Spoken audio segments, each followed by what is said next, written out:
وعلى آله وأصحابه ومن تبعهم بإحسان إلى يوم الدين. اللهم صل على محمد وعلى آل محمد كما صليت على إبراهيم وعلى آل إبراهيم إنك حميد مجيد. اللهم بارك على محمد وعلى آل محمد كما باركت على إبراهيم وعلى آل إبراهيم إنك حميد مجيد. رب اشرح لي صدري ويسر لي أمري واحلل عقدة من لساني يفقهوا قولي. رب زدني علما رب زدني علما رب زدني علما. قال الله تعالى في القرآن المجيد والفرقان الحميد: وقرن في بيوتكن ولا تبرجن تبرج الجاهلية الأولى. صدق اللہ العظیم. ہر قسم کی حمد و ثنا، تعریفات، تمحیدات اللہ رب العزت کے لیے خاص ہیں.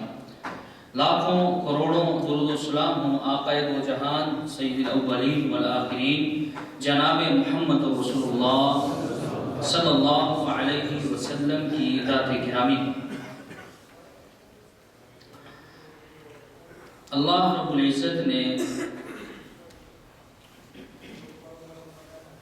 اس دنیا میں بہت ساری مخلوقات کو پیدا کیا ہے، اور ان مخلوقات میں سے انسان کو بہت ہی زیادہ عزت اور تکریم دی ہے، اسے بہت ہی زیادہ رفعت دی ہے. مخلوقات میں سے اللہ رب العزت نے انسانوں میں سے حضرت آدم علیہ السلام کو اپنے ہاتھ سے پیدا کیا، اور باقی جتنی چیزیں ہیں ان کو کن کہہ کے پیدا کیا ہے. اس کے علاوہ اللہ رب العزت نے انسان کو اس دنیا میں اپنا خلیفہ بنا کے بھیجا ہے. وَجَاعِلٌ فِي الْأَرْضِ خلیفہ. آدم علیہ السلام کو اللہ رب العزت نے اپنا خلیفہ بنا کے دنیا میں بھیجا تھا. اس کے علاوہ اللہ رب العزت نے انسان پہ یہ بھی احسان کیا کہ وَعَلَّمَ آدَمَ الْأَسْمَاءَ كُلَّهَا، کہ آدم علیہ السلام کو تمام کے تمام نام سکھا دیے، اور پھر فرشتوں پر پیش کیا. اور انسان کی قدرت و منزلت اس سے بھی پتہ چلتی ہے کہ اللہ رب العزت نے اس مخلوق کو جو ایک عرصہ سے آپ اللہ رب العزت کی عبادت میں مشغول، اللہ رب العزت کی تسبیح اور آپ کی تمحید میں مشغول ملائکہ اور فرشتے، جن کے بارے میں اللہ فرماتے ہیں کہ وہ کبھی بھی ہماری مخالفت نہیں کرتے ہیں. اللہ رب العزت نے ایسی مخلوق کو آدم علیہ السلام کے سامنے جھکا دیا. کیا فرمایا؟ فَسَجَدُوا إِلَّا إِبْلِيسَ. تمام فرشتوں نے اللہ رب العزت کے کہنے پہ کسی انسان کو اور ہمارے آبا کو، ہمارے بابا آدم علیہ السلام کو سجدہ فرمایا. اور اسی طرح اللہ رب العزت نے انسانوں کو ایک اور رفعت اس طرح بخشی کہ اس دنیا میں اور اس کائنات میں جنوں کی مخلوق بھی ہے، انسانوں کی مخلوق بھی ہے، اور فرشتوں کی مخلوق بھی بستی ہے. اس کے علاوہ دیگر ایسی مخلوقات ہیں جن کا ہمیں علم نہیں، لیکن اللہ رب العزت اس کو جانتے ہیں. اللہ رب العزت نے صرف انسانوں کی نسل کو چنا ہے کہ ان میں اللہ رب العزت نے انبیاء اور رسول بھیجے. وَلَقَدْ بَعَثْنَا فِي كُلِّ أُمَّةٍ رَسُولًا، کہ ہم نے انہی انسانوں میں سے، اسی نسل میں سے ایسے لوگوں کو چنا ہے، ایسے لوگوں کو منتخب کیا ہے جو لوگوں کے عقائد کی تصحیح کرتے ہیں.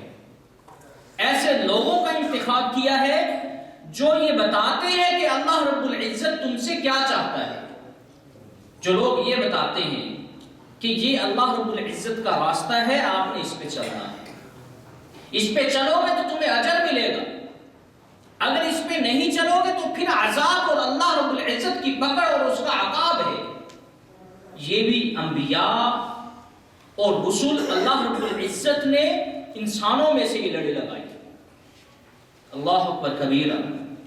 اسی طرح انسان پہ اللہ رب العزت نے یہ احسان کیا ہے کہ اگر یہ انسان ساری زندگی غلطی اور کوتاہی کرتا رہے، اگر اللہ کی نافرمانی کرتا رہے اور اللہ کے احکام سے روگردانی کرتا رہے، لیکن اللہ فرماتے ہیں کہ اگر یہ شخص مرنے سے پہلے مجھ سے معافی مانگ لیتا ہے، اپنے گناہوں کی مجھ سے توبہ کر لیتا ہے، تو اللہ رب العزت فرماتے ہیں استغفرونی اغفر لکم، میں اسے معاف کر دیتا ہوں۔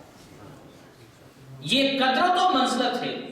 جب کوئی شخص آپ کے قریب ہوتا ہے، وہ آپ سے مانگتا ہے، تو پھر آپ اسے عنایت کرتے ہیں، آپ اسے دیتے ہیں۔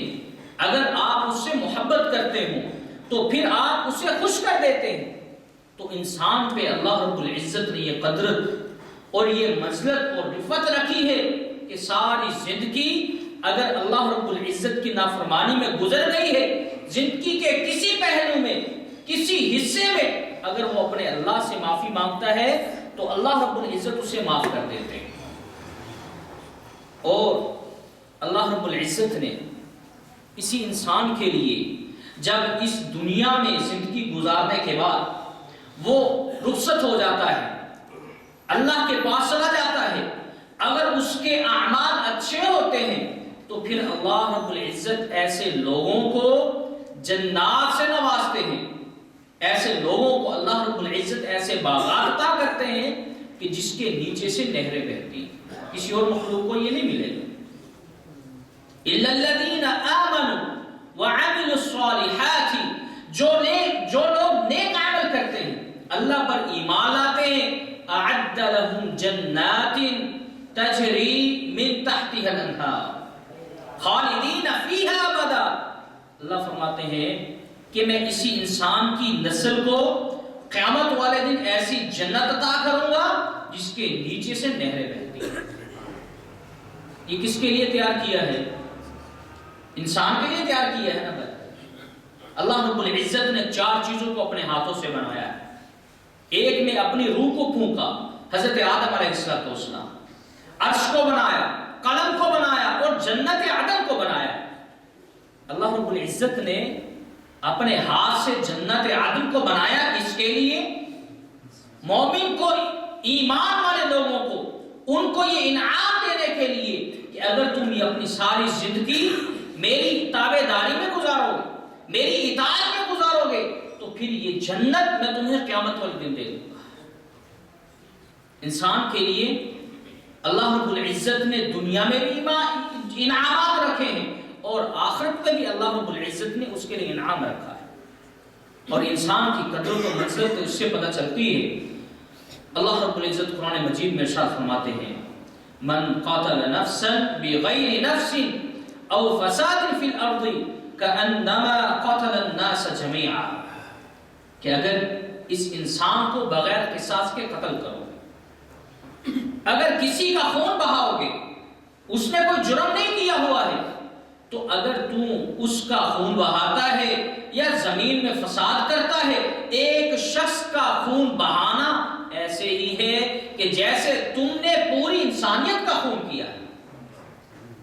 انسان کی قدرت و منزلت تو اس حدیث سے پتہ چلتی ہے کہ رسول اللہ صلی اللہ علیہ وسلم بیت اللہ کا طواف کر رہے ہیں اور فرماتے ہیں بیت اللہ کو مخاطب ہو کے ما اطیبکی و اطیب ریحکی، بیت اللہ تو کتنا ہی مبارک ہے اور تیری خوشبو کتنی ہی مبارک ہے، ما اعظمکی و اعظم حرمتکی، اور تیری عظمت کتنی بلند ہے اور تیری عظمت جیسا اور کوئی نہیں۔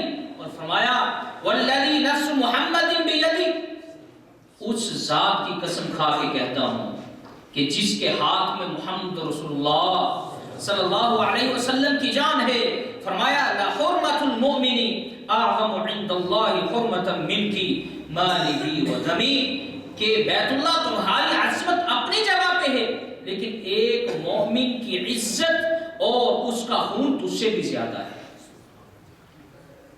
انسان میں سے اللہ اور اس کے رسول نے مومن کی شان بتائی، اور آپ نے ارشاد فرمایا کہ جب کوئی مسلمان اپنے بھائی کے سامنے کسی لوہے سے اشارہ کرتا ہے تو آسمان پہ بیٹھنے والے فرشتے اس پہ لعنت کرتے رہتے ہیں، حتیٰ کہ وہ لوہا پیچھے کھینچ لیتا ہے، پھر وہ لعنت کرنا بند کر دیتے ہیں۔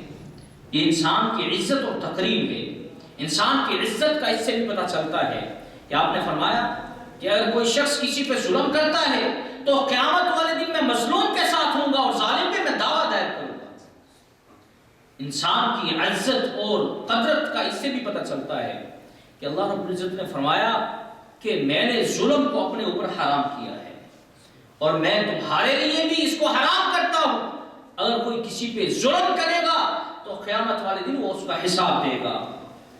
اور اسلام نے تو یعنی ایک زندے شخص کے بہت سارے حقوق رکھے ہیں، لیکن مردے کے حقوق بھی اسلام نے بیان کیے ہیں۔ فرمایا کہ اگر کوئی مردہ، کوئی میت اگر وصیت کر جاتی ہے تو اس کی وصیت پہ عمل کرنا ہے، اور اگر کوئی اس دنیا کو چھوڑ کے چلا جاتا ہے تو پھر اسے کفنانا ہے، دفنانا ہے، اور اس کی عزت اور احترام کرنا ہے، اس کا مسئلہ نہیں کرنا ہے، اس کی میت کی بے حرمتی نہیں کرنی ہے، قبر کے اوپر بیٹھنا نہیں ہے، قبر سے گزرنا نہیں ہے۔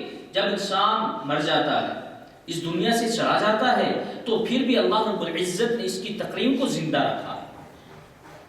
کتنا اللہ رب العزت انسان کی عزت اور احترام کرتا ہے، یہ میں نے کچھ نصوص آپ حضرات کے سامنے رکھی ہیں۔ واللہ اگر قرآن مجید اٹھا کے دیکھیں تو انسان کے احترام میں پورا قرآن ڈالا ہوا ہے۔ رسول اللہ صلی اللہ علیہ وسلم نے حقوق بتائے، غلاموں کے حقوق، ذمیوں کے حقوق، کافروں کے حقوق، مسلمانوں کے حقوق، بیٹی کے حقوق، بہن کے حقوق، ماں باپ کے حقوق، سب کے حقوق بیان فرمائے۔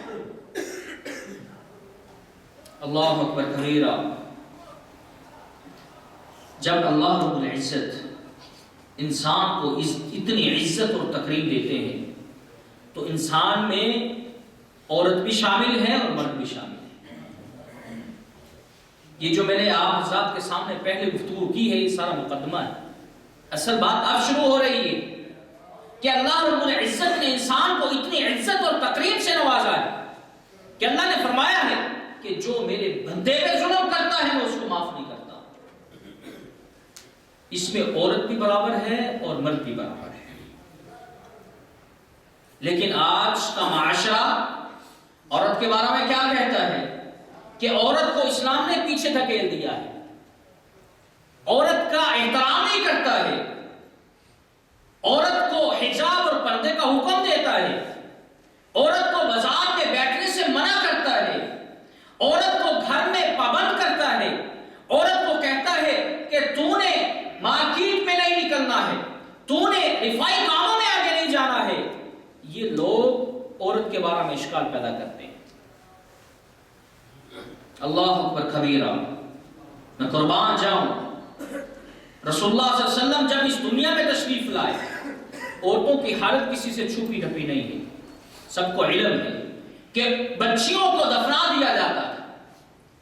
جس کے گھر میں بچی پیدا ہوتی تھی اس کا منہ کالا سیاہ ہو جاتا تھا کہ میرے گھر میں بچی پیدا ہو گئی۔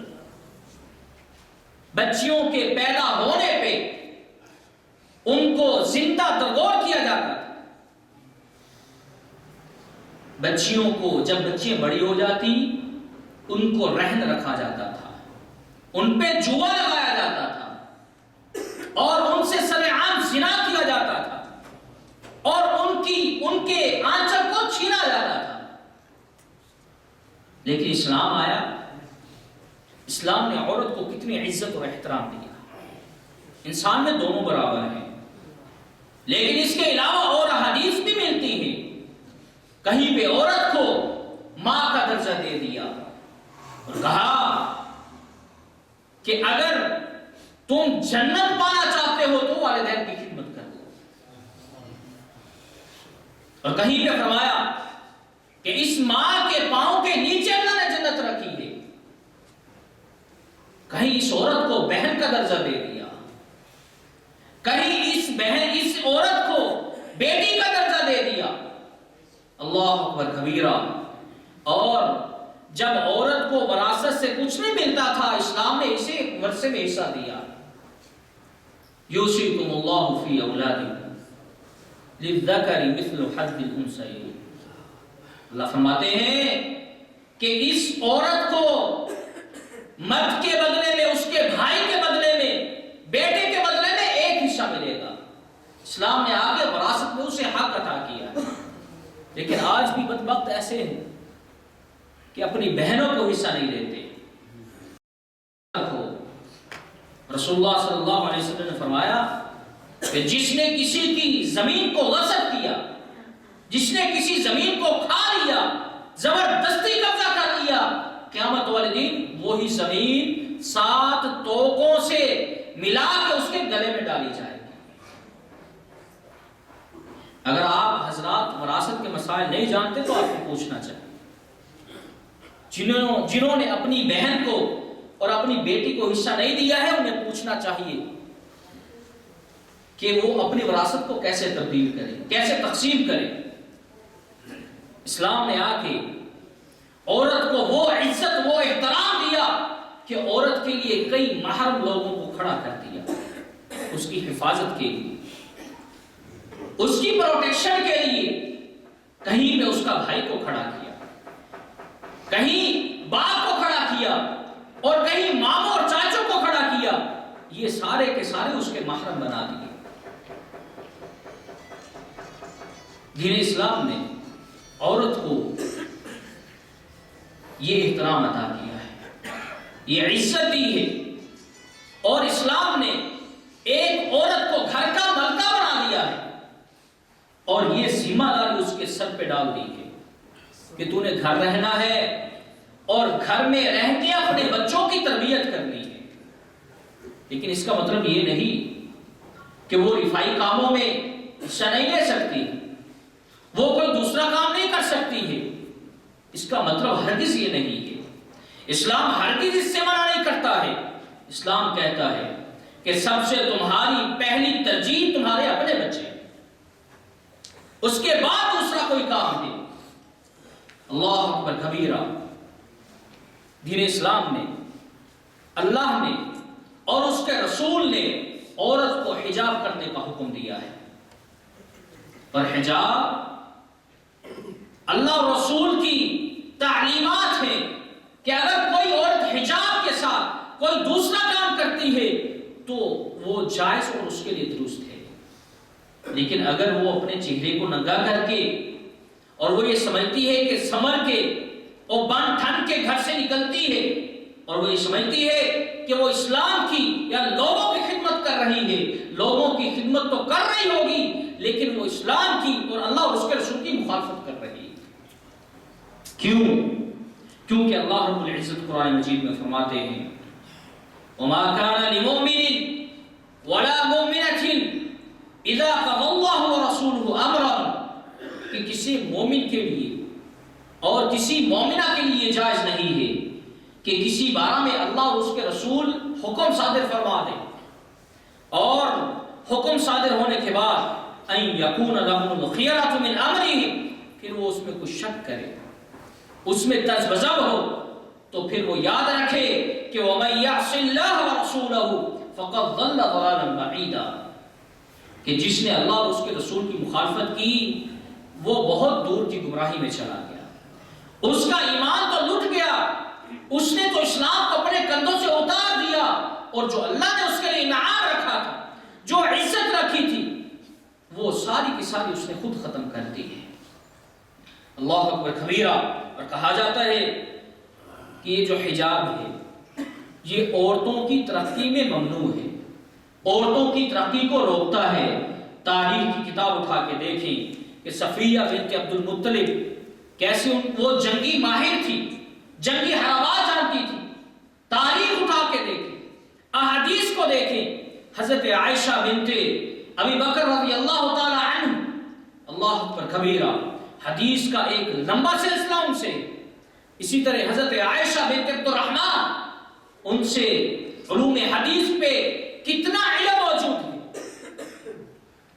رسول اللہ صلی اللہ علیہ وسلم کے زمانے میں کیا صحابیات نے مسلمانوں کے ساتھ مل کے اسلام کو نہیں پھیلایا ہے؟ کیا ترقی میں ان کا کوئی حصہ نہیں ہے؟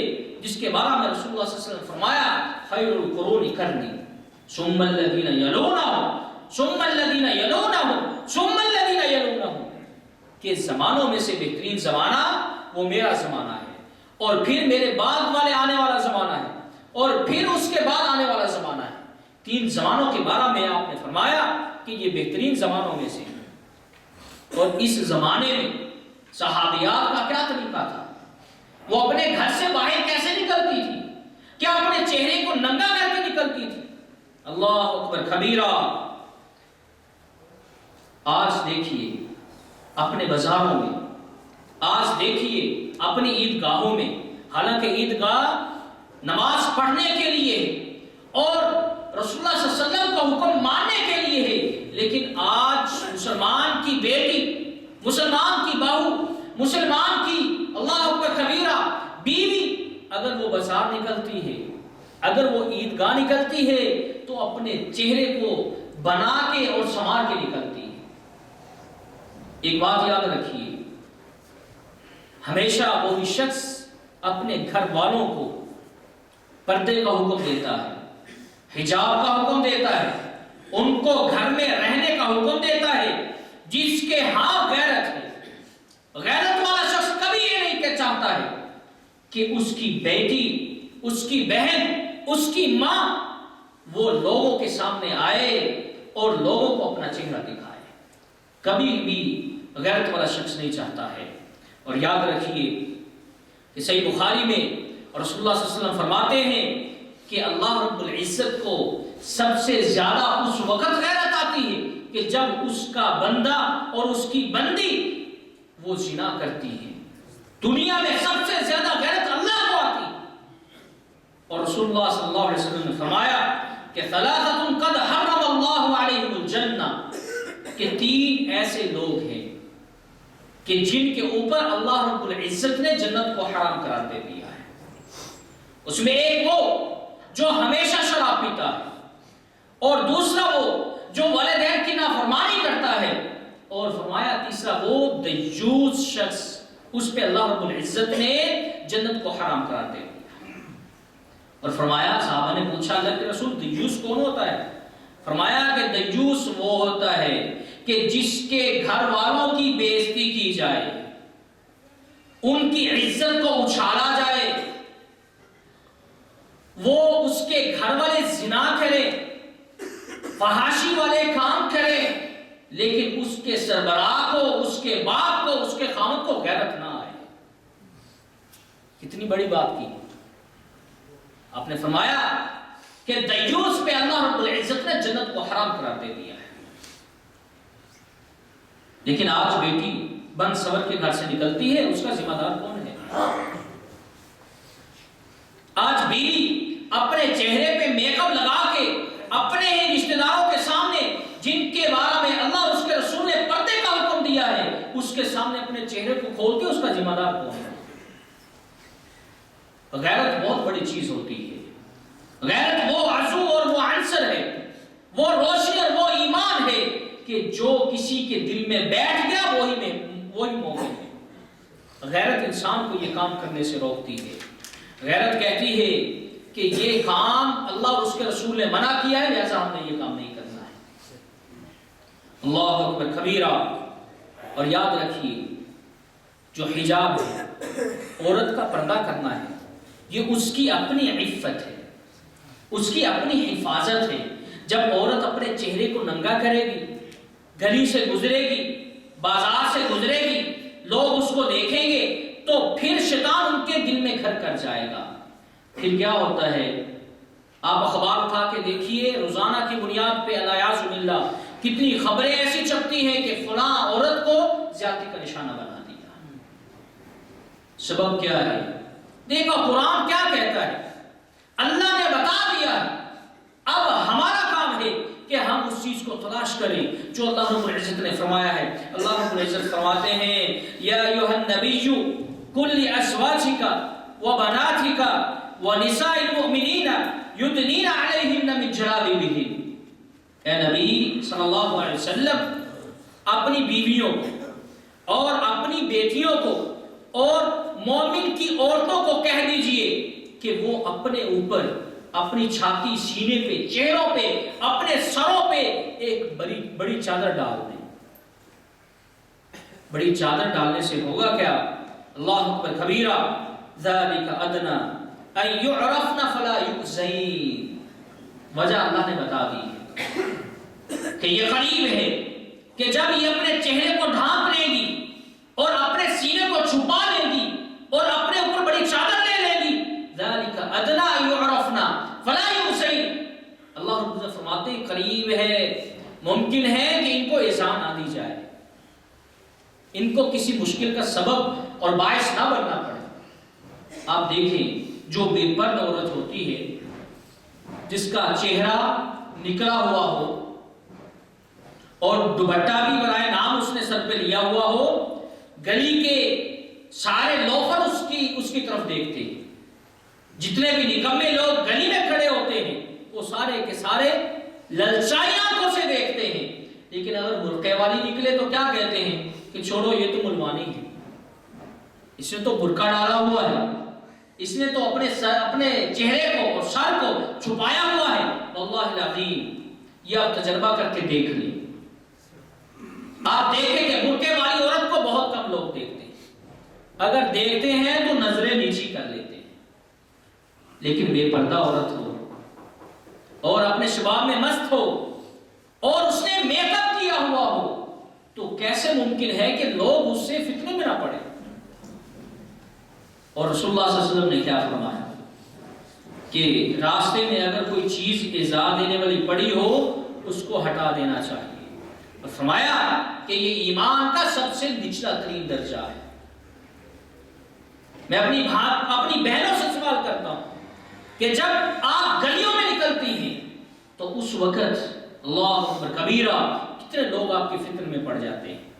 رسول اللہ صلی اللہ علیہ وسلم نے فرمایا کہ ایذا دینے والی چیز کو راستے سے ہٹا دینا چاہیے، لیکن آج مسلمان کی بیٹی، مسلمان کی بہن اپنے چہرے کو ننگا کر کے بن سور کے وہ سکول میں پڑھانے جاتی ہے، لیکن کتنے لوگ اس کے بارے میں فتن میں پڑ جاتے ہیں، اور پھر اس کا نتیجہ وہ آپ اور ہمارے سامنے ہے۔ اللہ رب العزت فرماتے ہیں کہ حجاب طہارت ہے، حجاب دلوں کو پاک کرنے والا ہے۔ اللہ رب العزت سورۃ الاحزاب میں فرماتے ہیں وَإِذَا سَأَلْتُمُوهُنَّ مَتَاعًا فَاسْأَلُوهُنَّ مِنْ وَرَاءِ حِجَابٍ، اگر تم نے ان سے سوال کرنا ہو، ان سے کوئی بات پوچھنی ہو، مِنْ وَرَاءِ حِجَابٍ، حجاب کے اندر رہ کے، حجاب کے پیچھے جا کے، درمیان میں کوئی چیز حائل ہونی چاہیے، فرمایا کہ پھر ان سے سوال کیا کرو، اور فرمایا ذَلِكُمْ أَطْهَرُ لِقُلُوبِكُمْ وَقُلُوبِهِمْ، مومنوں، مسلمانوں، اس طرح تمہارا عورتوں سے مخاطب ہونا یہ تمہارے دل کی بھی طہارت ہے اور اس کے دل کی بھی طہارت ہے، نہ تمہارا دل گندا ہوگا نہ اس کے دل میں کوئی شکوک و شبہات آئیں گے۔ اللہ اکبر کبیرہ۔ ایک اور جگہ پہ اللہ رب العزت فرماتے ہیں اپنی بات کو گرانا نہیں، اپنی بات کو میٹھے آواز سے پیش نہیں کرنا ہے۔ جب کوئی شخص آپ کے دروازے پہ آتا ہے، دروازہ آ کے دستک دیتا ہے، کھٹکاتا ہے، تو اندر سے کوئی ملائم آواز نہیں آنی چاہیے۔ کیونکہ جس کے دل میں بیماری ہے ممکن ہے کہ وہ تمہاری محبت میں گرفتار نہ ہو جائے۔ کوئی دروازے پہ آیا ہے، خاتون نے اندر سے دروازہ کھولنا ہے، پوچھنا ہے، تو حکم اس کو کیا دیا ہے کہ سخت آواز کے ساتھ پوچھنا ہے، لیکن اگر تم اپنی آواز کو ہلکا رکھو گے تو ممکن ہے کہ اس کے دل میں کوئی مرض اٹھائے اور تمہاری محبت میں گرفتار ہو جائے۔ اللہ اکبر کبیرہ۔ اللہ رب العزت فرماتے ہیں کہ حجاب ستر ہے، اور اللہ رب العزت فرماتے ہیں کہ جو حجاب کرے گا، اپنے چہرے کو ڈھانپے گا، گویا کہ اس نے میری رضا کا کام کیا ہے. اور رسول اللہ صلی اللہ علیہ وسلم فرماتے ہیں ان اللہ حی ستیر یحب الحیا والستر، کہ اللہ رب العزت خود حیا دار ہے، حیا کو پسند کرتا ہے، اور خود پوشیدہ ہے، اور اللہ رب العزت پوشیدہ چیز کو ہی پسند کرتا ہے. اور یاد رکھیے کہ حجاب تقوی کی بھی نشانی ہے، اللہ سے ڈرنے کی نشانی ہے. اللہ رب العزت سورہ اعراف میں فرماتے ہیں یا بنی آدم قد انزلنا علیکم لباسا یواری سوآتکم وریشا، کہ اے ابن آدم کے بیٹوں اور آدم کی بیٹیوں، میں نے تم پہ لباس کو اتارا ہے. اور کون سا لباس؟ جس سے تم اپنا سطر ڈھانپتے ہو، اپنی شرمگاہ کو ڈھانپتے ہو. اور فرمایا وَلِبَاسُ التَّقْوَى ذَلِكَ خَيْرٌ، اور اگر تم تقوی کا لباس اپنے اوپر ڈال لیتے ہو تو تمہارے لیے بہت بہتر ہے. یعنی حجاب کو اللہ رب العزت نے سطر بھی کہا ہے، اور اللہ رب العزت نے حجاب کو ایمان کا حصہ بھی کہا ہے. وہ کیسے؟ اللہ رب العزت نے قرآن مجید میں سورہ نور میں فرمایا ہے وَقُلْ لِلْمُؤْمِنَاتِ، لقب کیا دیا ہے؟ وَقُلْ لِلْمُؤْمِنَاتِ وَنِسَاءِ الْمُؤْمِنِينَ، کہ مؤمنات سے یہ بات کہہ دیں. کن سے بات کہہ دیں؟ کن سے؟ مومنات سے. وَنِسَاءِ الْمُؤْمِنِينَ، اور مومنین کی عورتوں سے یہ بات کہہ دیں کہ جب وہ اپنے گھر سے نکلے اس وقت اپنے چہرے کو ڈھانپ لیا کریں، اپنے سر پہ چادر رکھ لیا کریں. یہ کن کو خطاب ہے؟ مومنین کو خطاب، اور مومنات کو. اس کا مطلب یہ ہوا، اس کا معنی یہ نکلا کہ اگر کوئی عورت اپنے چہرے کو ڈھانپتی نہیں، وہ سمجھ لے اس کا دل ایمان سے خالی ہے. اللہ اکبر کبیرہ. حضرت عائشہ رضی اللہ تعالی عنہا کے پاس ایک مرتبہ بنی تمیم کی عورتیں آئیں اور چہرہ نہیں ڈھانپا ہوا تھا. حضرت عائشہ رضی اللہ تعالی عنہ فرماتی ہیں ان کنتن مؤمنات فلیس ھذا بلباس المؤمنات، فرمایا کہ اگر تم مومنات میں سے ہو تو پھر یہ مومنات کا لباس نہیں. اگر تم مومنات میں سے ہو تو یہ مومنین کا، مومنات کا لباس نہیں ہے. وَإِن كُنتُنَّ غَيْرَ مُؤْمِنَاتٍ فَمَتِّعْهُنَّ بِهِ، اور اگر تم مومنات کے علاوہ ہو تو پھر تم اس سے فائدہ اٹھا سکتی ہو. کیوں؟ کیونکہ اللہ رب العزت نے مومنات عورتوں کی یہ نشانی بیان کی ہے، جب وہ گھر سے نکلتی ہیں اپنے آپ کو پردے میں کر لیتی ہیں، اپنی نظر کو نیچے رکھتی ہیں. اللہ اکبر کبیرہ. اللہ رب العزت فرماتے ہیں سورہ نور میں وَقُلْ لِلْمُؤْمِنَاتِ يَغْضُضْنَ مِنْ أَبْصَارِهِنَّ، مومنات کو اللہ کے رسول کو کہتے ہیں، اللہ رب العزت اپنے رسول کو کہتے ہیں کہ مومنات کو کہہ دے کہ اپنی آنکھوں کو نیچے رکھنا ہے. خواتین کو کیا حکم ہے؟ جو مومن خواتین ہیں کیا حکم ہے بھائی؟ سو تو نہیں گئے؟ کیا حکم ہے؟ اپنی نظروں کو نیچا رکھنا ہے. اور رسول اللہ صلی اللہ علیہ وسلم فرماتے ہیں کہ آنکھیں زنا کرتی ہیں، اور آنکھوں کا زنا نظر ہے. نظر سے جب نظر ملتی ہے تو پھر محبت اور پیار پیدا ہوتا ہے. اور فرمایا کہ جب پیار پیدا ہوتا ہے، نظروں سے نظر ملتی ہے، پھر ایک مرد اور ایک عورت کی شرمگاہ اس کی یا تو تصدیق کرتی ہے یا تکذیب کرتی ہے. نظر سے جب نظر ملتی ہے پھر فتنہ اٹھتا ہے، پھر خرافات ہوتی ہیں. ابھی چند دنوں بعد، آج کتنی تاریخ ہے؟ 12 تاریخ ہے، 14 فروری کو ویلنٹائن ڈے آنے والا ہے. کیا آنے والا ہے؟ یوم المحبہ، محبت کو تجدید کرنے کا دن آ رہا ہے. واللہ دنیا غارت ہو گئی، دنیا تو لٹ گئی کہ آج مسلمان کی بیٹی ابھی شادی شدہ نہیں ہے. مسلمان کی بیٹی وہ کارڈ لکھتی ہے، کارڈ لکھنے کے بعد اپنے بوائے فرینڈ کو بھیجتی ہے. آج مسلمان کی عزت بازاروں میں نیلام ہوتی ہے. آپ دیکھیں گے 14 فروری کو دکانوں پہ رش لگا ہوگا، خواتین بھی ہوں گی اور لڑکے بھی ہوں گے. بتاؤ وہ بیٹیاں کس کی ہیں؟ کیا وہ مسلمانوں کی بیٹیاں نہیں ہیں؟ کبھی دور ہوتا تھا کہ لوگ عید پہ ایک دوسرے کی طرف کارڈ بھیجتے تھے، لیکن آج اللہ اکبر کبیرہ کہ یہ بدعت اتنی بڑھ گئی کہ آج مسلمان کی بیٹی وہ دکان پہ جاتی ہے، کارڈ پسند کرتی ہے، کارڈ پسند کرنے کے بعد پھر وہ اسے بھیج دیتی ہے۔ آج مسلمان کی بیٹی، آج مسلمان کی بھانجی، اس کی بھتیجی، یہ محرم رشتے والے، ان کے لیے وہ پھول خریدتی ہے اور پھول خرید کے وہ بھیجتی ہے۔ نہ ماموں کو غیرت آتی ہے، نہ چاچے کو غیرت آتی ہے، نہ باپ کو غیرت آتی ہے، نہ اس کے بھائی کو غیرت آتی ہے۔ غیرت آج ختم ہو گئی۔ اللہ نے صحیح کہا ہے وَالْعَصْرِ إِنَّ الْإِنسَانَ لَفِي خُسْرٍ، انسان خسارے میں ہے، انسان برباد ہونے والا ہے۔ إِلَّا الَّذِينَ آمَنُوا وَعَمِلُوا الصَّالِحَاتِ وَتَوَاصَوْا بِالْحَقِّ وَتَوَاصَوْا بِالصَّبْرِ۔ صبر نہ کیا۔ اللہ کو آج میں تاریخ پڑھ رہا تھا ویلنٹائن ڈے کی، لوگوں نے بہت ساری بہرحال اس میں تاریخی باتیں ہیں، بہت سارا لکھا ہے، لیکن پتہ یہ چلتا ہے کہ یہ عادت، یہ رسم، یہ رواج، یہ سیلیبریشن، یہ تہوار یہ مسلمانوں کا نہیں ہے۔ کیسے ہو سکتا ہے؟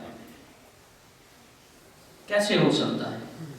حضرت عمر رضی اللہ تعالی عنہ کی گھر والی کو ایک صحابی نے ایک چادر دی، حضرت عمر رضی اللہ تعالی عنہ نے اسے بلایا اور اسے دبکایا اور چادر اس کے سر پہ مار دی، کہا کہ تم میری بیوی کو گفٹ دیتا ہے۔ یہ حضرت عمر رضی اللہ تعالی عنہ کی غیرت تھی۔ آج وہ غیرت نظر نہیں آتی۔ آج مسلمان کی بیٹی اللہ اکبر کبیرہ واللہ فری ہینڈ دے رکھا ہے۔ اکیلی بیٹی کالج جاتی ہے، یونیورسٹی جاتی ہے، اسکول جاتی ہے، کوئی پوچھنے والا نہیں ہے۔ بھائی بھی کالج روانہ ہو جاتا ہے، بہن بھی کالج روانہ ہو جاتی ہے، فون دے رکھا ہے، کچھ علم نہیں ہے وہ کس سے ملتی ہے، کون ذمہ دار ہے اس کا؟ آپ سربراہ ہیں، آپ باپ ہیں، آپ اس کے بھائی ہیں، آپ کی ذمہ داری بنتی ہے کہ آپ ایسے راستے کو روکیں جو فتنے کا باعث بنتا ہے۔ اللہ رب العزت فرماتے ہیں اے نبی صلی اللہ علیہ وسلم مومنات کو کہہ دیں اپنی نظروں کو نیچا نیچا زمین پہ ٹکا کے رکھیں۔ نظر اٹھی، کسی سے نظر ملی تو پھر یہ نظر ان کی شرمگاہ کی یا تو تصدیق کرے گی یا پھر تکذیب کرے گی۔ اور فرمایا وَيَحْفَظْنَ فُرُوجَهُنَّ، اور اپنی شرمگاہ کی حفاظت کرنی ہے۔ اور شرمگاہ تک انسان کیسے پہنچتا ہے؟ کسی عورت کی خوبصورتی کا پتہ کیسے چلتا ہے؟ اس کے چہرے سے لگتا ہے نا۔ کسی کو دیکھ کے آپ کہتے ہیں نا فلاں شخص خوبصورت ہے، فلاں شخص کا رنگ اچھا ہے، کون بازو دیکھتا ہے، کون ٹانگیں دیکھتا ہے؟ چہرے کو دیکھ کے یہ فیصلہ ہوتا ہے کہ فلاں شخص خوبصورت ہے۔ لیکن جب چہرہ ڈھکا ہوا نہیں ہوگا، چھپا ہوا نہیں ہوگا تو پھر لازمی بات ہے کہ پھر اللہ اکبر کبیرہ شرمگاہ کی حفاظت مشکل ہو جائے گی۔ اللہ رب العزت فرماتے ہیں یہ بات بہت اہم ہے۔ اللہ فرماتے ہیں وَلَا يُبْدِينَ زِينَتَهُنَّ إِلَّا مَا ظَهَرَ مِنْهَا، مومنات کو کہہ دیں زینت کو واضح نہیں کرنا ہے۔ وَلَا يُبْدِينَ زِينَتَهُنَّ، اپنی زینت کو چھپا کے رکھنا ہے۔ انسان کے جسم کا چہرہ ایک ایسا حصہ ہے جو انسان کی زینت کا آئینہ دار ہوتا ہے۔ لوگ اپنے جسم میں سب سے زیادہ خوبصورت کس کو بناتے ہیں نظیر بھائی؟ چہرے کو بناتے ہیں نا، میک اپ بھی چہرے پہ کرتے ہیں، کریم وریم بھی چہرے پہ لگاتے ہیں۔ چہرے کو کیوں خوبصورت بناتے ہیں؟ ہاں جی، چہرے سے انسان پہچانا جاتا ہے، چہرے سے پتہ چلتا ہے کہ یہ انسان کیسا ہے۔ اللہ رب العزت فرماتے ہیں وَلَا يُبْدِينَ، نہ ظاہر کریں زینتہن، اپنی زینت کو۔ وہ زینت چہرے سے بھی تعلق رکھتی ہے، وہ زینت اس کے کپڑے سے بھی تعلق رکھتی ہے، وہ زینت اس کے ہاتھوں سے بھی تعلق رکھتی ہے۔ اور کوئی عورت بہت ہی خوبصورت ہے، اس کے ہاتھ بہت اچھے ہیں، پیارے ہیں، تو اسے دستانے پہنے علماء نے کہا ضروری ہے۔ تمہارے ہاتھوں کی وجہ سے کہیں کوئی فتنے میں نہ پڑ جائے۔ رسول اللہ صلی اللہ علیہ وسلم بیان کر رہے ہیں کہ اللہ رب العزت نے اس شخص پہ جنت کو حرام قرار دے دیا جس کا کپڑا زمین پہ لٹک گیا۔ نیچے تکبر کی نشانی، جنت حرام۔ حضرت ام سلمہ رضی اللہ تعالیٰ عنہ سب بیٹھے ہیں، کہا اللہ کے رسول عورتوں پہ کیا ہے؟ عورتوں کو کیا کرنا چاہیے؟ یہ تو مردوں کے بارے میں ہے نا، اپنی پنڈلیوں کو کھلا رکھنا ہے۔ مرد عورتوں کے بارے میں کیا ہے؟ رسول اللہ صلی اللہ علیہ وسلم فرماتے ہیں کہ عورتوں کو چاہیے کہ ایک بلشت کپڑا اور نیچے ڈال دیں۔ فرمایا اللہ کے رسول اس سے تو پاؤں نظر آئے گا، اس سے تو ہماری زینت واضح ہوگی۔ تو آپ نے کیا فرمایا کہ پھر ایک ہاتھ اور نیچے کر دو تاکہ تمہارے پاؤں بھی اس میں چھپ جائیں۔ جی، پاؤں کو چھپانے کا حکم حدیث میں موجود ہے، اللہ کے رسول نے اس کا حکم دیا ہے۔ اور یہ کیسے ہو سکتا ہے کہ اللہ کے رسول چہرے کو ننگا دیکھیں اور اس کا حکم صادر نہ فرمائیں؟ پاؤں کو ڈھانپنے کا حکم ہے کہ کہیں پاؤں سے کوئی فتنے میں نہ پڑ جائے۔ اللہ اکبر کبیرہ۔ اسی آیت کے آخر میں سورہ نور کی جو میں نے شروع کی ہے، اس کے آخر میں اللہ رب العزت فرماتے ہیں وَلَا يَضْرِبْنَ بِأَرْجُلِهِنَّ کہ جب عورت اپنے گھر سے باہر نکلے، وَلَا يَضْرِبْنَ، اللہ رب العزت فرماتے ہیں وَلَا يَضْرِبْنَ بِأَرْجُلِهِنَّ کہ جب مومنات، مومن کی بہن، مومن کی بیٹی، مومن کی بھانجی، مومن کی بھتیجی جب گھر سے نکلے وہ اپنے پاؤں کو زمین پہ اس طرح نہ مارے لِيُعْلَمَ مَا يُخْفِينَ مِنْ زِينَتِهِنَّ کہ اس کی جو خفیہ زینت ہے وہ لوگوں کو علم نہ ہو۔ یہ مومنات کو حکم اللہ رب العزت دے رہے ہیں کہ جب تم اپنے گھر سے باہر نکلو اپنے پاؤں کو زمین پر اس طرح نہیں ڈالنا ہے، اس طرح نہیں چلنا ہے، ایسی چال نہیں چلنی ہے کہ جو پوشیدہ تمہارے زیور ہے، جو تم نے چوڑی پہن رکھی ہے، پاؤں میں پاجیب پہن رکھی ہے، اس کی جھنکار، اس کی آواز کسی غیر مرد تک نہ پہنچے۔ تمہارے زیور کی اللہ نے یہ قدر بیان کی ہے۔ اللہ نے کہا ہے کہ جو زیور تم نے پہن رکھا ہے اس کی چنگار اور اس کی آواز لوگوں تک نہیں جانی چاہیے۔ یہ کیسے ممکن ہوا کہ ایک عورت اپنے چہرے کو ننگا کر کے بازاروں کی رونق بنے؟ چہرے کی تو بات دور کی چلی گئی، اب تو بال بھی ننگے ہیں، دوپٹہ بھی نہیں۔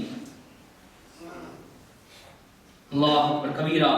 ایک اور روایت، ایک اور آیت میں اللہ رب العزت فرماتے ہیں، معاملہ سننے والا ہے، آیت سمجھنے والی ہے۔ اللہ رب العزت فرماتے ہیں وَالْقَوَاعِدُ مِنَ النِّسَاءِ اللَّاتِي لَا يَرْجُونَ نِكَاحًا فَلَيْسَ عَلَيْهِنَّ جُنَاحٌ، ایسی عورت جو بوڑھی ہو گئی، جس کے منہ پہ بل پڑ گئے، عمر رسیدہ عورت ہو، اس کو نظر سے نہ آتا ہو، گھٹنوں کی مریض ہو، بہت زیادہ بوڑھی ہو گئی ہو، لا یرجون نکاحا، دوسری شرط یہ رکھی کہ وہ نکاح کی امید بھی کوئی نہ رکھتی ہو، نکاح ایک خواہش ہوتی ہے، وہ نکاح کی امید بھی نہ رکھتی ہو۔ فرمایا لا یضعن ان یضعن ثیابہن غیر متبرجات بزینۃ، ایسی عورتیں اگر اپنے چادر کو، اپنے برقعے کو، اپنے چہرے سے چادر کو، نقاب کو ہٹا لیں، فرمایا کہ ان پہ گناہ نہیں ہے۔ کون سی عورتیں؟ کون سی عورتیں؟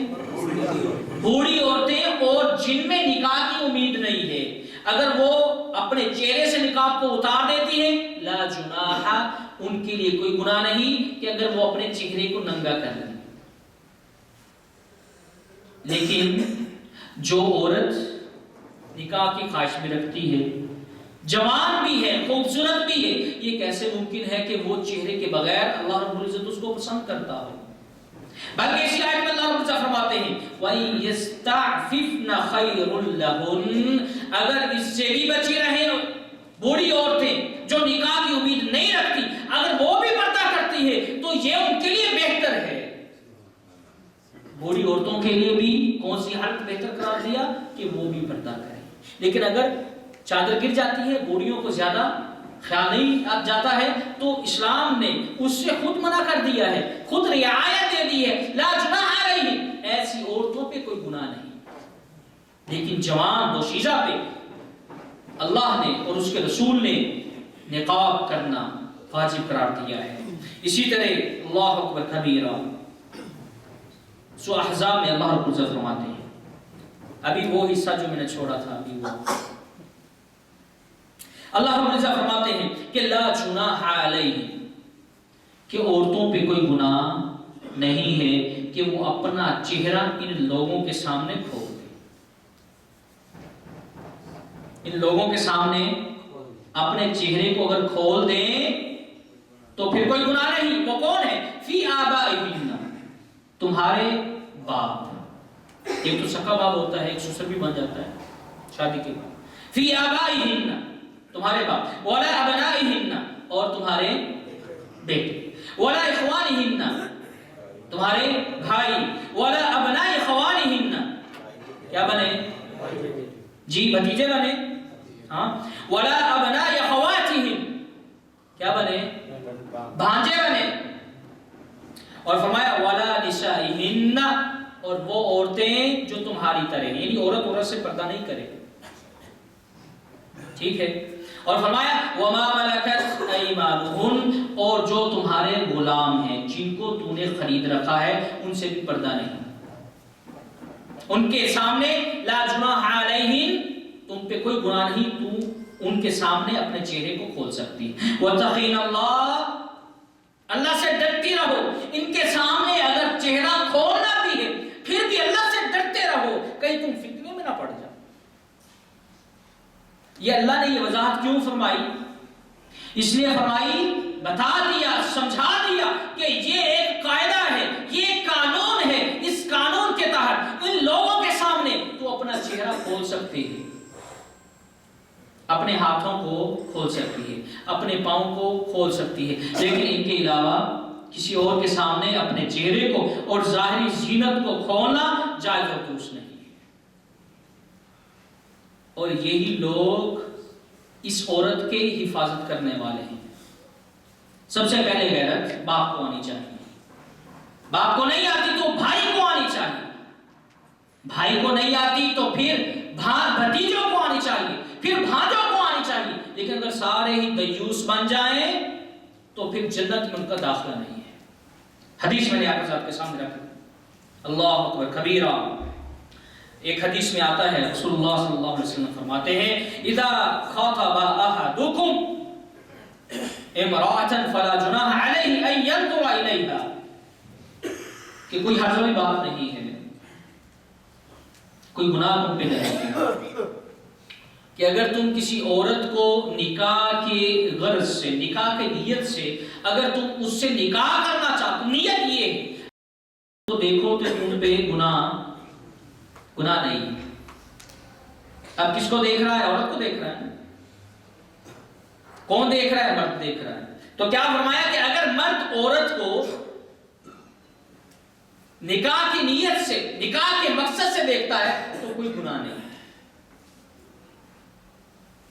لیکن اگر نکاح کا ارادہ نہ ہو، گلی میں بازار میں چلنے والی خاتون چہرہ ننگا کیا ہوا ہو اور اس کے چہرے کو 20 لوگ دیکھ رہے ہوں، نکاح کا ارادہ نہیں ہے، کوئی مقصد نیک نہیں ہے، بس عارضی لذت ہے، اللہ اکبر کبیرہ، تو کیا معلوم ہوا اس حدیث سے کہ ایسے لوگ اللہ رب العزت کے ہاں گنہگار ہیں۔ حضرت علی رضی اللہ تعالیٰ عنہ نے اللہ کے رسول صلی اللہ علیہ وسلم، اگر میری نظر کسی عورت پہ پڑے تو کیا کرو؟ فرمایا اپنی نظر کو نیچا کر لے، کیا کر لے؟ اپنی نظر کو نیچا کر لے۔ فرمایا کہ پہلی نظر وہ پڑ جاتی ہے، اس سے کوئی گناہ نہیں، لیکن اگر پھر نظر اٹھی، پھر دیکھا تو پھر تم گنہگار ہوگے۔ اور اگر ایک مرد کو، ایک شخص کو گناہ ہو رہا ہے، اور گناہ کس وجہ سے ہو رہا ہے؟ عورت کے چہرہ ننگا کرنے کی وجہ سے، تو کیا عورت اس فتنے سے، اس گناہ سے بچ سکتی ہے؟ ہرگز نہیں بچ سکتی۔ ایک اور روایت آتی ہے، اللہ اکبر کبیرہ، حضرت ام عطیہ رضی اللہ تعالیٰ عنہ فرماتی ہیں کہ اللہ کے رسول نے ہمیں حکم دیا کہ عید گاہ میں آپ نے نکلنا ہے اور کسی کو رعایت نہیں، حیض والی ہیں، چھوٹی ہیں، بڑی ہیں، سب کو عید گاہ میں جانا ہے۔ حدیث سننے والی ہے، غور کرنے والی ہے۔ اللہ کے رسول نے ہمیں حکم دیا کہ ساری کی ساری عیدگاہ کے لیے نکلے۔ فرمایا جو حیض والی ہیں وہ نماز تو نہیں پڑھیں گی لیکن مسلمانوں کی اجتماعی دعا میں وہ شرکت کریں گے۔ حضرت ام عطیہ رضی اللہ تعالیٰ عنہ فرماتی ہیں اللہ کے رسول احدانا لا یکون لہا جلبہ، ہمارے ساتھ کچھ ایسی چند عورتیں ہیں جن کے پاس جلباب نہیں، چادر نہیں، جس سے چہرہ اور سر کو ڈھانپ سکے، وہ کیا کریں؟ ان کے لیے کیا حکم ہے؟ اللہ کے رسول فرماتے ہیں لِتُلْبِسْهَا أُخْتُهَا مِنْ جِلْبَابِهَا، اپنی بہن سے وہ چادر لے کے اپنے پورے جسم کو، چہرے کو، سر کو ڈھانپ کے وہ عید کے لیے نکلے۔ کیا حکم دیا؟ کیا یہ حکم دیا کہ ایسے چلی جاؤ؟ غربت تھی نا، کپڑا عام نہیں تھا، لوگ ٹاٹوں کے سوٹ بنا کے پہنتے تھے۔ آپ نے یہ نہیں فرمایا کہ ام عطیہ جس کے پاس چادر نہیں وہ بھی چلے۔ آپ فرما رہے حائضہ کے لیے، بڑی عورت کے لیے، چھوٹی بچی کے لیے سب کا عیدگاہ میں جانا ضروری ہے۔ آپ نے یہ نہیں فرمایا کہ جس کے پاس چادر نہیں وہ۔ حدیث میں آتا ہے جب پردے کے احکام نازل ہوئے، انصار کی عورتوں نے رات کو بیٹھ کے چھوٹے چھوٹے کپڑوں کے ٹکڑے لے کے سی کے صبح اپنے اوپر بڑی چادر ڈال کے مسجد کے لیے نکلی۔ اللہ اکبر کبیرہ۔ ایک مرتبہ حضرت عائشہ رضی اللہ تعالیٰ عنہ کے ساتھ ایک عورت بیٹھی ہوئی تھی اور وہ مہاجر عورتوں کی گن گا رہی تھی، ان کے فضائل بتا رہی تھی۔ حضرت عائشہ رضی اللہ تعالیٰ عنہ فرماتی ہیں کہ ان کے فضائل اپنی جگہ پہ، لیکن جو میں نے انصاری عورتوں کے بارے میں دیکھا ہے کہ جب اللہ رب العزت نے پردے کے احکام نازل کیے، اللہ کے رسول نے پردے کا حکم دیا، میں نے ان عورتوں کو دیکھا کہ یہ راستے پر دیوار کے ساتھ ایسے لگے چلتی تھیں جیسے ان کے کندھوں پہ کوئی پرندہ بیٹھا ہوا ہے، یہ حرکت کریں گے وہ اڑ جائیں۔ رسول اللہ صلی اللہ علیہ وسلم نے دیکھا کہ خواتین سڑک کے بیچ میں سے چلی، فرمایا کہ مردوں کے لیے جگہ چھوڑ دیا کرو۔ صحابیات دیوار کے ساتھ ایسے لگ کے چلتی تھی کہ کپڑا دیوار کے ساتھ ٹچ ہوتا تھا۔ حضرت عائشہ رضی اللہ تعالیٰ عنہ فرماتی ہیں پردے کے احکام نازل ہونے کے بعد صحابیات اپنے جسم پہ بڑی چادر ڈال کے رسول اللہ صلی اللہ علیہ وسلم کی معیت میں آپ کے پیچھے صبح کی نماز پڑھنے کے لیے آتی تھی اور اس کپڑے سے پوری لپٹی ہوتی تھی، اور جب واپس جاتی تھی تو ان کو کوئی پہچان نہیں سکتا تھا۔ اللہ اکبر کبیرہ۔ آدم کی بیٹی کو کبھی سورج میں نہیں دیکھا تھا، اتنی وہ پردے کی پابند تھی، اتنا وہ اپنے آپ کو لپیٹ کے گھر سے نکلتی تھی، لیکن آج اللہ اکبر کبیرہ اس نے خود ہی اپنی عزت کو گنوا دیا۔ اللہ اکبر کبیرہ۔ اسی طرح ایک اور روایت میں آتا ہے رسول اکرم صلی اللہ علیہ وسلم فرماتے ہیں، اور یہ حضرت ام سلمہ رضی اللہ تعالی عنہا اس کو روایت کرتی ہیں، فرماتی ہیں کہ مجھے اللہ کے رسول نے فرمایا کہ جو غلام تم نے رکھا ہوا ہے، پہلے میں نے آیت آپ کے سامنے پڑھی ہے کہ غلاموں سے پردہ، وما ملکت ایمانکم، غلاموں سے پردہ نہیں، لیکن یہ روایت سنیے، اللہ کے رسول صلی اللہ علیہ وسلم حضرت ام سلمہ سے فرماتے ہیں کہ ام سلمہ اگر کسی کے پاس غلام ہو اور وہ غلام اپنے مالک سے ایک معاہدہ کر لے کہ میں تمہیں اتنے لاکھ ریال دوں گا پھر میں تم سے آزاد ہو جاؤں گا، اور وہ قدرت رکھتا ہو کہ اپنے آپ کو مالک سے آزاد کروانے کے لیے اس کے پاس اتنی نقدی مال ہو، فرمایا حضرت ام سلمہ رضی اللہ تعالی عنہا کو اللہ کے رسول نے فَلْتَحْتَجِبْ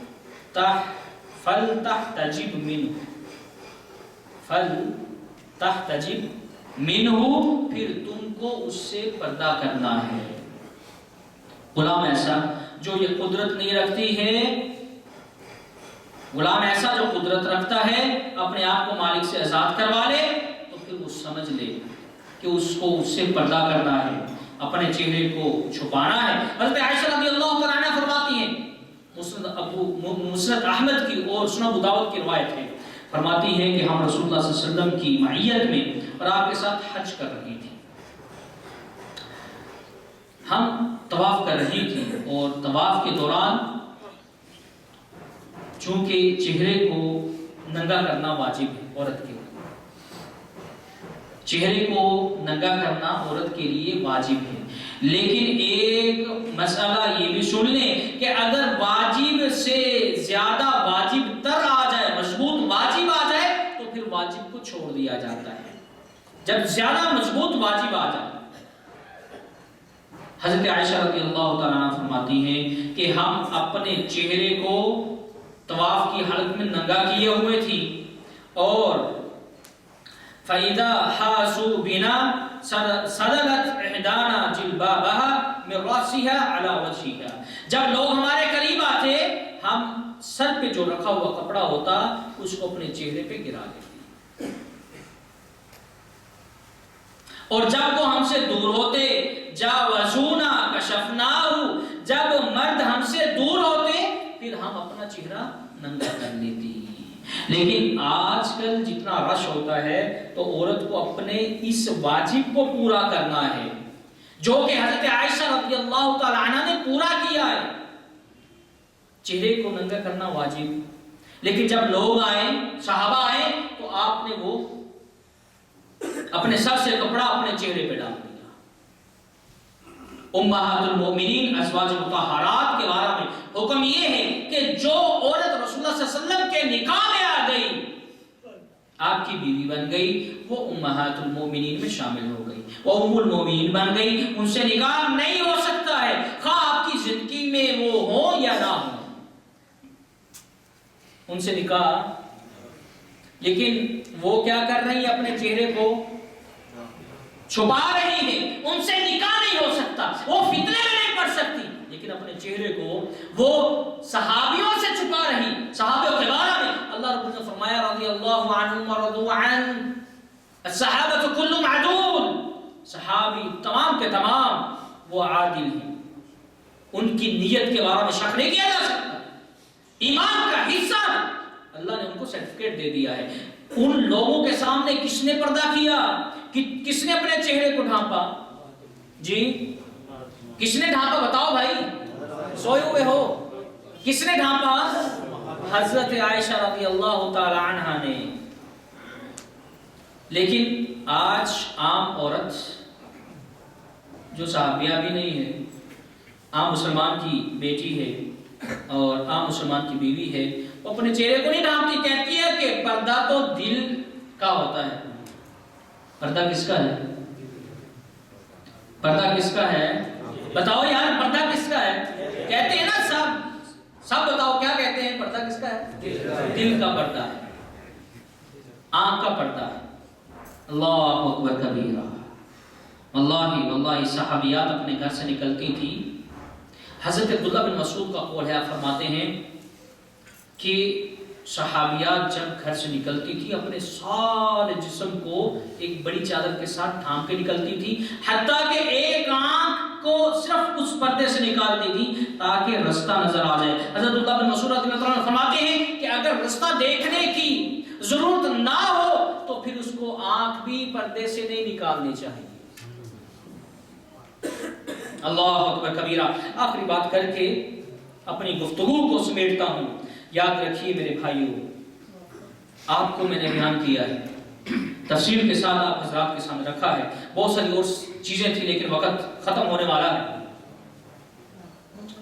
آپ حضرات کے سامنے ہر چیز میں نے کھول کے رکھ دی ہے، یہ نہ ہو آپ ایسے لوگوں میں شامل ہو جائیں جن کے بارے میں اللہ رب العزت نے سورہ نور میں فرمایا ہے، وَيَقُولُونَ آمَنَّا بِاللَّهِ وَبِالرَّسُولِ کہ ایسے لوگ بھی ہیں، سننا ذرا غور کرنا، کہ ایسے لوگ بھی ہیں جو یہ کہتے ہیں آمنا باللہ ورسولی، ہم اللہ پہ ایمان لائے اور کس پہ ایمان لائے؟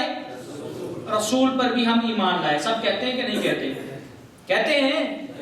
آگے وہ کہتے ہیں وَأَطَعْنَا، اور ہم نے رسول کی اطاعت بھی کر لی۔ اللہ فرماتے ہیں ثُمَّ يَتَوَلَّى فَرِيقٌ مِّنْهُمْ، پھر ان لوگوں میں سے ایک ایسا گروہ، ایسا فریق ہے جو کیا کرتا ہے؟ یتولا، پھر جاتا ہے۔ آپ نے سن لیا نا پردے کے احکام کے بارے میں، آپ کی بیٹی ہے، بہن ہے، بھانجی ہے، بھتیجی ہے، سنو اللہ کیا کہتا ہے کہ ایسے لوگ بھی ہیں جو یہ کہتے ہیں ہم نے اللہ کو مانا، اس کے رسول کو مانا، لیکن ان میں ایک ایسا گروہ ہے، چند ایسے لوگ ہیں جو کیا کرتے ہیں ثم يتولى فريق منهم من بعد ذلك وما اولئك بالمؤمنين، اللہ فرماتے ہیں جو پھر گیا، سنا، کہتے ہیں ہم نے سن لیا ہے، ہم اطاعت کر لی ہے ہم نے، اللہ فرماتے ہیں ایسے لوگ مومنین نہیں ہیں۔